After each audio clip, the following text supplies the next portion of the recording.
গানের মানুষ হলেও মাঝে মধ্যেই অভিনয়ে দেখা যায় তাকে, যে অভিনয়ে তিনি হন প্রশংসিত। বলছি প্রীতম হাসানের কথা।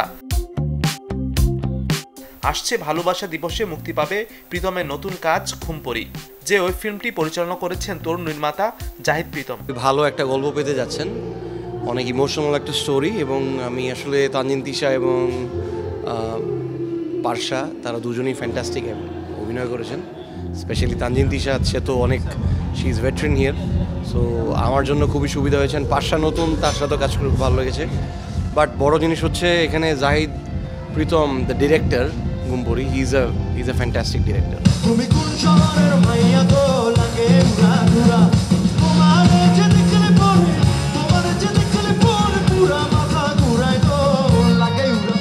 অভিনয়ের সফলতার সাথে লাগে উড়াধুরা, দেওরা, মালোমার মতো একের পর এক হিট গান দিয়ে প্রীতম হাসান পার করছেন ক্যারিয়ারের সুসময়।